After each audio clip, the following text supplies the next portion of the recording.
Eddie, I'm with you to the end.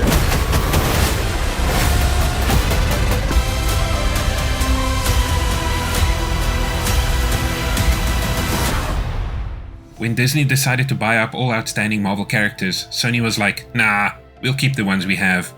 That formed an awkward partnership between Disney and Sony, with Sony lending out Spider-Man to Marvel and deciding to do their own Spidervillainverse with the other characters they still own.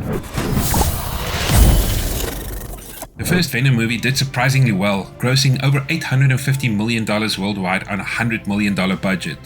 People enjoyed Tom Hardy's Eddie Brock. His banter with Venom and his surprisingly funny take on the physical comedy side of things were awesome. Why would we do that? Unlike a certain other take on Venom. The second movie also did pretty well for Sony with a worldwide gross of just over $500 million on a $110 million budget. With such numbers between the first two movies, a third was inevitable. And I'm not against it. In the first movie, Eddie had to come to terms with the fact that he now had an alien living inside of him and that they could do some crazy shit together. We are Venom. In the second movie, he and Venom had to figure out how to live with each other. From what it looks like in the trailers we've seen so far for the third outing, Eddie and Venom are now in a good place with each other. This is probably a good thing, because Sony decided to go big with this one and introduce Null as the antagonist. Now I'm not going to pretend that I knew who the hell Null is, but after doing a bit of reading, I found out that this is one hell of a bad guy. Move over, Thanos, this dude is a badass. As in, he was chosen by the Celestials. Remember those guys? To be the King in Black, sort of the ruler of the Dark World. But he was like, nope, fuck off, and then killed a Celestial and used its skull to refine his all-black symbiote sword. Oh, and he's the creator of the symbiotes. Good on Sony for bringing it with this final movie's antagonist. And yes, from all indications, this third movie will also be the final one in this trilogy. Unless it makes a ton of money, I guess. You never know what Sony will do. I will say, this one looks like it's gonna be a good one. The humor in the trailers looks spot on, Eddie and Venom's banter is great, and with such a badass antagonist, the stakes should be pretty high as well. So hopefully the action will be solid. With some of the music choices in the trailers, this one could likely be emotional as well. Now, neither of the first two Venom movies were exactly award-winning fare.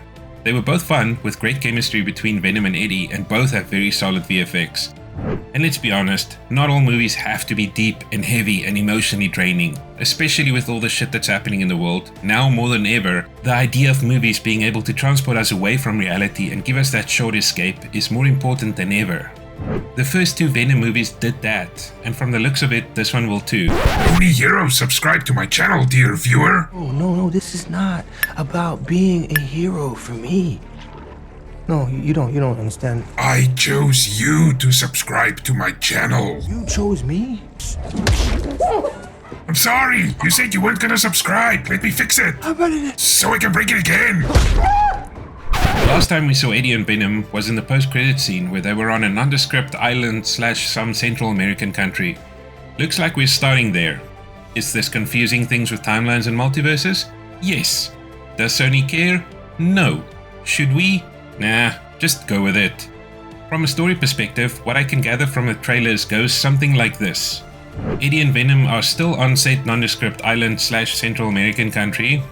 While they are there, it looks like a bunch of symbiotes land on Earth with something chasing them. There's also some random government or spy agency after them. We also get to see a few glimpses of the symbiotes' homeworld, and we're told that the symbiotes are running away from Null. So something obviously went extremely pear-shaped there for them to be on the run from their creator and for him to send that thing after them. That thing catches up to Eddie and Venom while they are catching a flight back to the US. They have to bail and end up in the desert somewhere. Some shenanigans with horses ensue. They escape from the soldiers or agents chasing them, catch a ride with hippies, and end up back in the city. And I feel there will be more to the hippies, as that's Rhys Ifans, a pretty famous actor.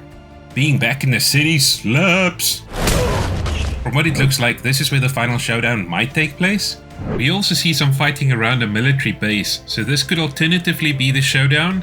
Maybe Eddie and Venom are there to free the other symbiotes and then confront that thing.